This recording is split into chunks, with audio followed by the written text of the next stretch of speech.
Hey, what's up guys? Tony here from Boosted Aspirations, doing a vlog response to OBrien's vlog from a few days ago. And here we are in a uncharacteristically wet and foggy morning here in San Diego.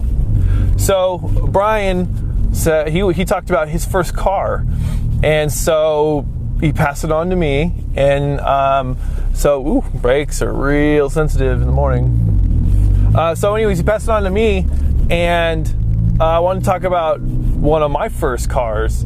I have two first cars that that are just really memorable, and one I'm just going to mention really quickly right now, and it was a 1987 Honda Prelude SI, the boxy one. It was before the one that I really liked, the 1988 through 91 Prelude SI. Those ones, especially I think it was 88 and 90, they had four-wheel steering, and my older brother had one, and I always wanted one after that. But mine was red, and it was, an 80s car. It was automatic too. So the first car that I ever purchased from a dealership on my own was a 2000 Mitsubishi Mirage DE Coupe, and I actually really liked the car. It was really sporty looking. It had a 1.5 liter 3-valve motor, and the thing had like 92 horsepower and 80 something foot-pounds of torque.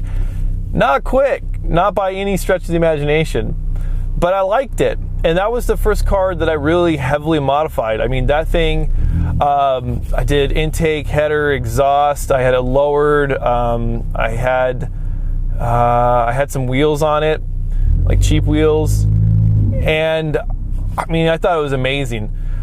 And then what I did, well, there's two things I wanted to do. I wanted to do an Evo swap, a 4G63. I wanted to do that really bad because there were a couple of guys who had done it, and so I wanted to be one of those few guys who did that. And I never did. I mean, c'est la vie, right? But I really wanted to do that. But what I did instead is I went the cheaper route, and I got a nitrous kit for it. So you see in our racing videos, my Mirage off the bottle ran like an 11 something. It was pathetically slow. But on the bottle, and we're not entirely sure like what size shot it had in there, because the guy I bought the nitrous kit from, he was a big V8 guy. He ran a lot of nitrous in his V8s, and he sold me a kit that didn't have an actual indicator on the nozzle.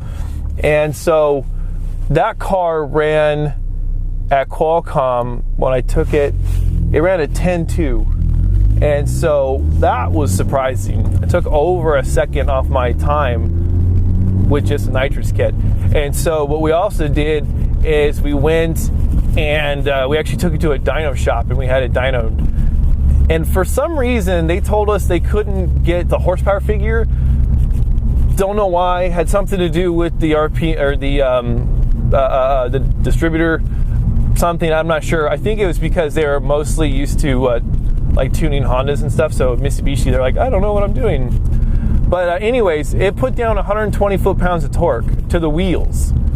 So it went from 80 to 85 crank foot-pounds of torque to 120 foot-pounds of torque. So you're like, wow, this car is probably making 130 probably wheel horsepower. That's a lot of power. That's a big wheel horsepower jump from 92 crank horsepower to about 130. And it felt like it when I pushed that button, because I had it rigged up. There was a switch in here. I had it rigged up. I had a button sort of that was taped up on a cord, and then hit that button. Oh man, that car was like, oh, it took on new life. It was amazing. That was a fun car. What happened to that car is I actually blew the motor up on nitrous. I was out racing with some friends, and I had gotten out of racing at that point, and so I actually was running, like, I think I ran 87 in the tank, and then I topped it off with 91. It was really dumb looking back. I shouldn't have done it, but I did. And so anyways, for our fuel pressure regulator, I'll remember that too, we put a hose clamp on the high pressure fuel line that goes onto the, the fuel rail. The guys at the dyno shop were like, oh yeah, we'll put that on there, because they had no way of increasing fuel pressure in the rail. So they did this little trick, and we were running clean. Probably not as safe. But anyways, yeah, we just tightened it down. We're like, oh, we'll just add more pressure to the rail. And so I was racing my buddies. He had a black supercharged Thunderbird, and I was racing him, and I got to the top of my run, and we were neck and neck too. So like, we'd run before, and he had smoked me. He had a quick car, and we were running pretty close. And then I think it was like the top of second, probably, because we were running, we were racing on a street, so we had a couple of places that we'd go run until the cops busted it up. But it was like top of second gear, I think. It was like, bam! And I blew a spark plug.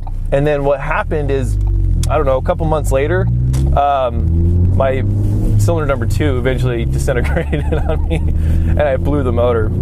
Yeah, that was a really fun car. That definitely takes the cake for one of the more entertaining cars that I've had at a young age. So, anyways, if I can find some pictures, I'll definitely put it in here. Otherwise, no pictures. Sorry. I would like to show you guys pictures. I thought it was a cool car. To this day, though, I see a Mirage, and I still go, if only I had the time, the patience, and the money to do what I wanted to do with it, because it would have been a sweet, very quick ride. But anyways, I know you guys, you commented in OBrien's video, so at least here, let me know what, I don't know, I guess, what was your first modified ride, like he asked, and in your case, did you have any moments where you blew up your car, or you did something or learned something with your first car that you were able to apply to future builds? So anyways, yeah, let me know in the comment section. And then, as always, thanks for watching. If you liked the video, give us a thumbs up. And if you subscribe, thanks for subscribing.